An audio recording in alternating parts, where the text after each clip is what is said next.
We are live from the Fishbowl. I'm really looking forward to this. You're in for a treat. They are the Couchsurfers. This song is called Goals. It's the opening track on our record.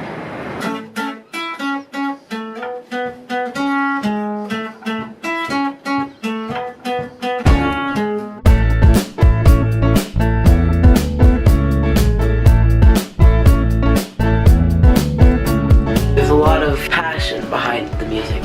There's a meaning. It means something. It inspires. And it brings emotion. Emily. It's like very beachy, happy, summertime.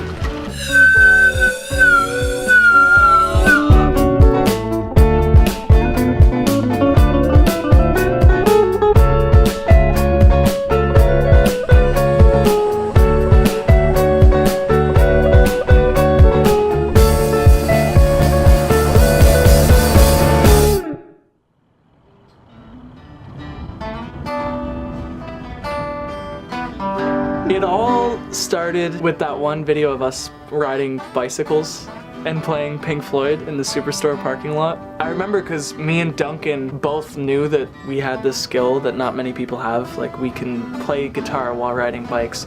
So like, how can we do something with that? So we just decided to play Wish You Were Here. I just met you guys around that time, and I remember seeing it like the day it came out, and I thought it was really cool because, like you said, like riding bikes and playing guitars. You can tell in the video too how concentrated we look. So we go to this pool party. Just in the pool having a dart, and like these guys just showed up. My friends told me about from earlier about how cool they were, like with their instruments and their music, and But we just clicked like instantly. yeah, like the connection we have on stage, like when we play live, is we don't have to say anything or pause or whatever. We can just look at each other and know what to do.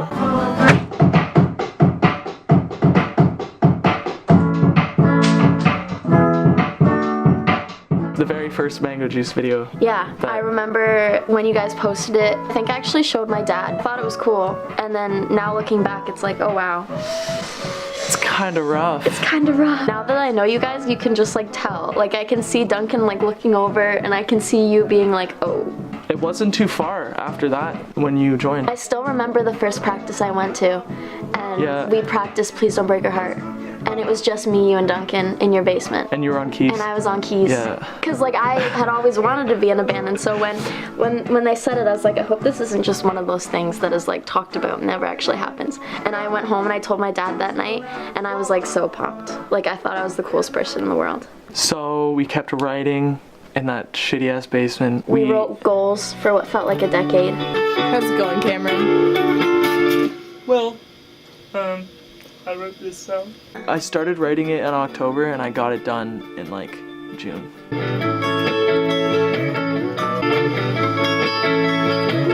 There's that vocal distortion for if you want to sound like Satan. There needs to be a guitar pedal that does this. The song is for the ladies. In fact, sometimes that's not right to do. I think I got something in my teeth. Could you get it out for me?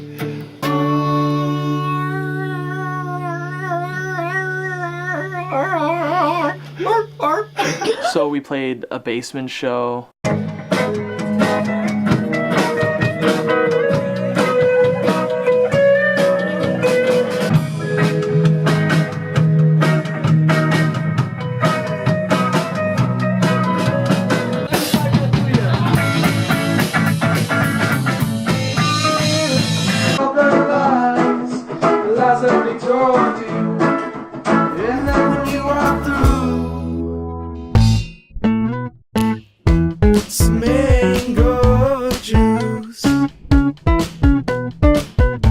But then I get like messages like, oh yeah, I'm listening to Mango Juice every day. Like, I know so many people who say that like we're on their Spotify and like they listen to it all the time. Yeah. And I'm like, ugh. Because to us it's just been, look, to us it's been around True, for so though. long. Yeah, we're already ready to like write new music. And Yeah. Self-producing was a challenge.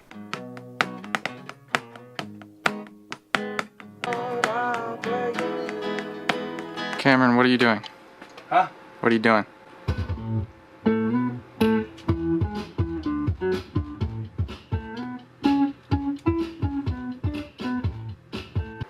What are are your inspirations for music? Like, where does the Couchsurfers This sound? album, for me, Strokes, Tame Impala, Dirty Heads. Earlier in our journey, we were working with another producer. What happened? Goes to the...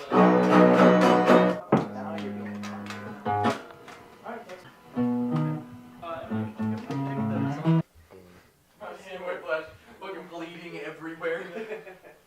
Sweat on the drums.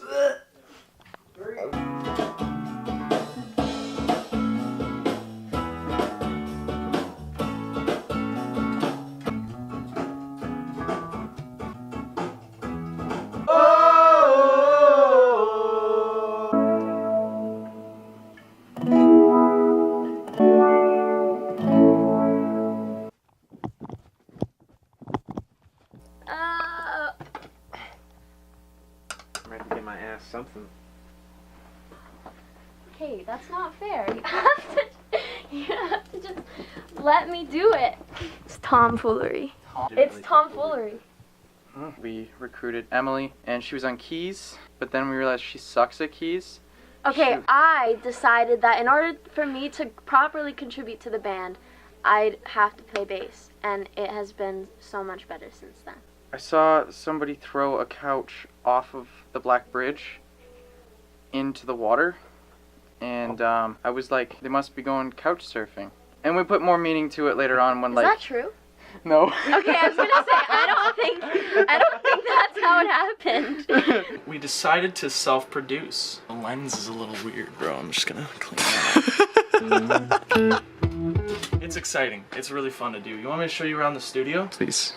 Okay, so first we need to go outside. This is like cribs, so like let's leave and then we'll come back. I was told that it would take me years to learn how to do that, and I actually did it. So this is our studio, the Couchsurfers headquarters in Chatham, Ontario, just on the edge of town. We've got a drum kit. Great shit. We got it for free from a person that I can't say because he told us not to give him credit. So somebody gave it to us. We've got this little sound mixer here. Oh yeah, those knobs. We've got a bass amp that's been on for probably days. We got tons of guitars. This is my favorite one. I call it the Golden God. I made it. We've got this bass too, given by the same person that I can't say his name. This thing's light. Holy shit, it's actually light. Yeah, it's a semi. Don't do that. It's a relic. Sorry. Got all sorts of pedals here. Duncan built this thing. He's insane. I don't know. I don't understand. Like when you're playing live, you're just like. We'll show you around this end of town. We've got lube and hand cream. Cameron, what the fuck is this? It's not what it looks like. We've got stevia. Make it sweet. I don't know. What the? Microphones, miscellaneous cables, just in case you need a cable. Bottles of vape here. Rum punch. Fruits passion. Mango smoothie. We got Wi-Fi in here. That's pretty neat. Okay, so just get excited, guys. Get excited for this record. It's gonna be really fun. The record was made in this garage that some dude built years ago, and we just came in, we cleared the place out. Thankfully, Duncan's parents, Meg and Ron, let us set up shop in there, and we made the entire record there. All I had was a computer and an interface and a couple microphones. We just went crazy. Like we just were obsessed, and we got it done really quickly, all on our own. It happened so fast. I was able to learn how to produce this thing and how to take the shittiest recording quality and make it sound like decently professional, and I'm honestly so proud of it. Like I couldn't be more proud. Also very excited for other people to be able to hear what we've been working on. Like I think that's gonna be a really cool experience because like I talk about it with my friends all the time. Cameron laughed. What are you guys up to right now? That's number 11. We just named song number 11 on the Couchsurfers album. It's called Cam Loves Dick. Dick stands for dirty, erect. Erect starts with an E, Cameron. Fucking idiot. So right now we're just writing down the list of songs for the record. STD. Actually, the politically correct term that they accept now is STI. There are 'Cause it's a STDs sexually though. transmitted infection. Because and not a isn't disease. herpes a disease? Isn't AIDS a disease? AIDS is a disease, but like AIDS is not an STI or an STD. AIDS is like you're fucked. But like STI and STDs, I think they just totally disregard STDs. because a sexually transmitted whatever. Is this what this has become? Oh boy, this is exciting. Let's get to work.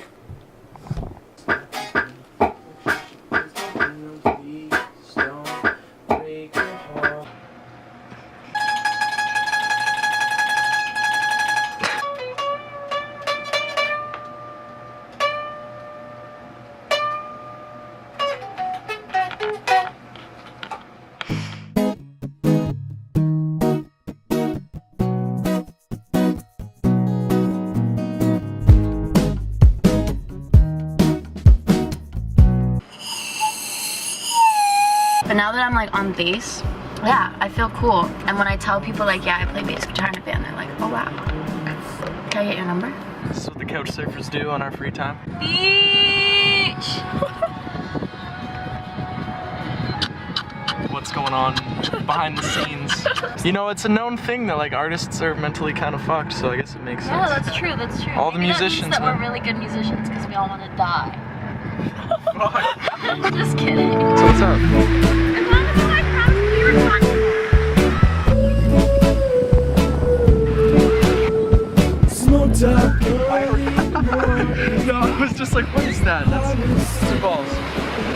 So we recorded Mango Juice, we recorded Goals, we started on Take Some Time, we started on Please Don't Break Your Heart, we started Emily's songs to go, ton of drum tracks. Wanting to come back home. I'm always stoned. I'm alone.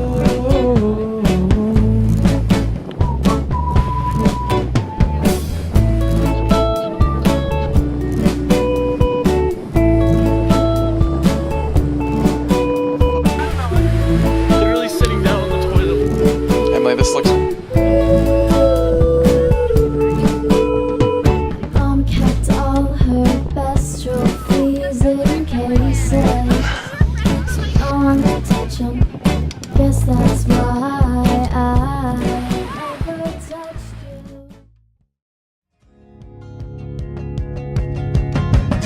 you. Just right needs adjusting. My head has got lust in it, but that's fine.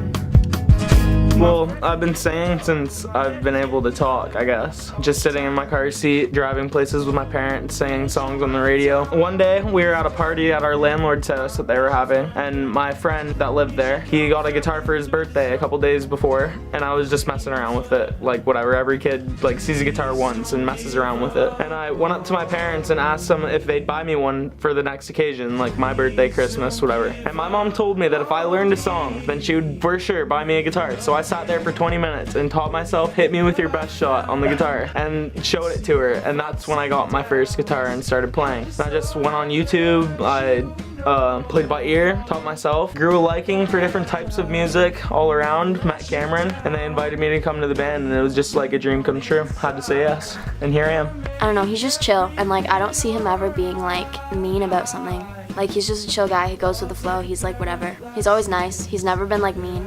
He's a really great musician, like he's an awesome guitarist.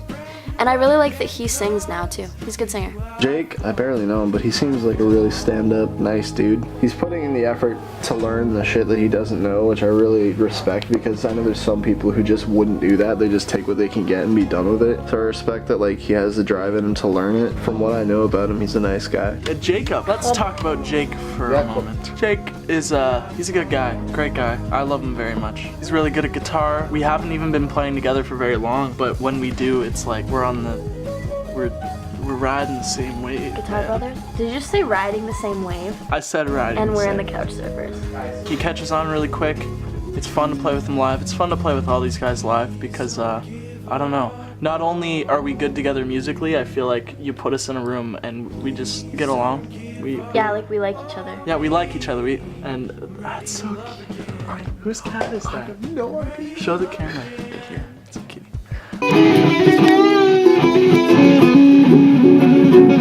Mr. Doob and Emily Putnam. Why can't you say my name cool? Putnam. It's Putnam. That's not. What is it actually? Putnam. Putnam. Emily Putnam. No. My cardiologist. Her name is Emily Putnam. Oh boy.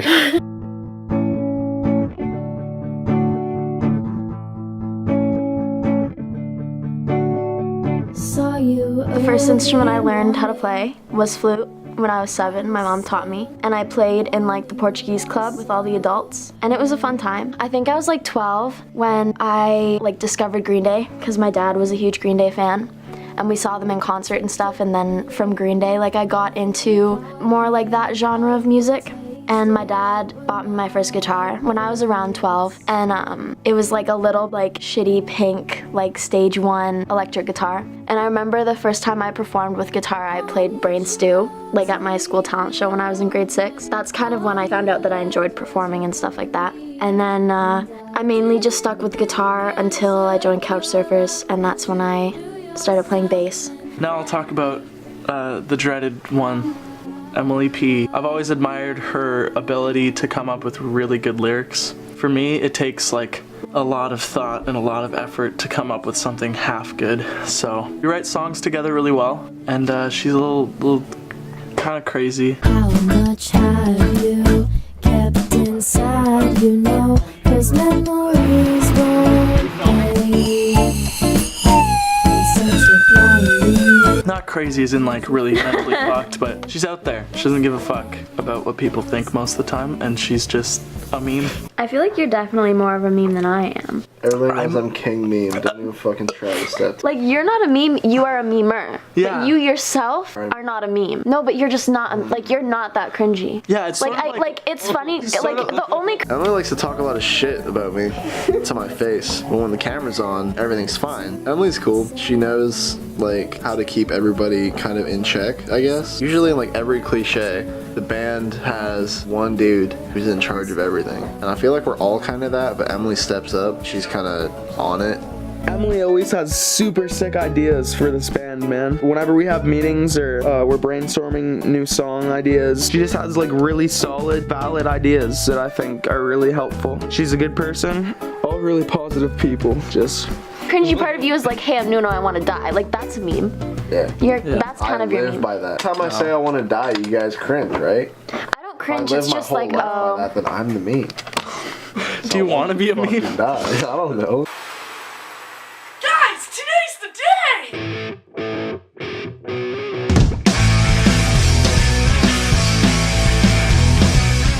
I remember I was told when I was 3 years old I used to sing the Red Hot Chili Peppers more than anything to my mom. My parents would always have basement parties, and I'd be that little kid like really curious, and I'd walk down and be like, yo, what's happening down here? Like, I want to be the big kid. There'd be like some douchebag in the corner of the room with a guitar, and instantly I'm like, who is that? Like, I want to do what he's doing. My dad had a guitar. I picked it up, started fooling around. Hated it at first. I preferred the drums because it's something I could let out my angst on. I could just fucking beat those skins.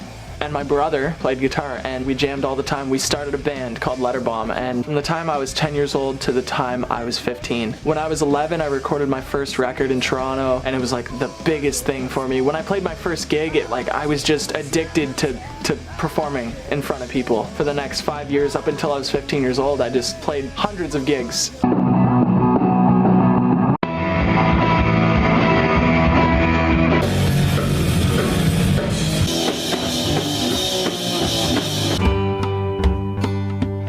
I really didn't have a common childhood. I would skip hanging out with friends just so I can go play a gig or go to band practice and stuff like that. Because I was in a band with my brother, we fought a lot, so I quit the band. Years later, I started writing music. I started picking up guitar again. Wrote songs, started a band called the Couchsurfers, and here we are.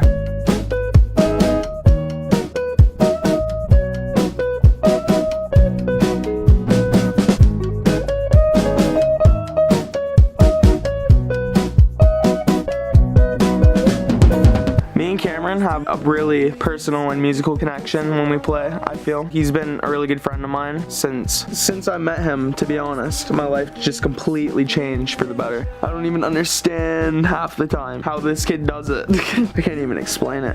He's just helped me a lot. I wouldn't be where I am musically if it wasn't for him. He taught me a lot, and I'm still learning, trying to learn. I want to get up where he is eventually and be able to help him more. He works hard. I want to take some of that away from him. Captain Doob, he started this whole thing and he kind of got me involved. Since those days in the cornfield, Skittles and Doob have always been kind of tight, I guess. I mean, we both love music, we've both been active in the scene, so like it's not really a surprise to me that I'm now making music with him. He asked me to be in the band, and then now we're in a band. Cameron's also easygoing, like everyone's kind of chill. He's obviously a good musician. He obviously produces well. Cool guy. He also gave me a vape. I'll let Raggedy Ann demonstrate for me. Her name's Ann. Cameron's a meme because like he sits with his legs crossed and drinks essential oils. You drink them? He drinks them. Like He's pretty much born into music, weirdly enough. My dad played guitar from like since he was 17 to present day, and he was always pushing his music influences on me as a kid. I grew to love 80s metal, and from there I just progressed on to heavier stuff. 2008 hardcore band. Before that, at like 3 years old, my dad bought me a drum kit for Christmas, and I really touched it. It was about 5-6 years after, 9-10 years old, I was starting to play around with it more, and I started taking lessons when I was 12. So going from, you know, hardcore to this is kind of scary. So after about 2 weeks, I was like, now I gotta decide whether or not to commit, and after the first show at the Sandbar, I decided this is pretty fucking sick, let's stay with it. So Nuno's an amazing drummer. Met him not too long ago. He's a pretty sick guy. I could not believe how great he was on the drums. Like, I didn't expect our new drummer to be anywhere close to where Nuno is. I've known Nuno for a very long time, and I've known he's been extremely passionate about drumming, and as he said, I'm not really surprised that we're in a band because we've been like playing shows and stuff like that together with each other's bands all the time, so here we are. I really like Nuno. He's very funny, and we get along and make fun of each other a lot, but it's funny.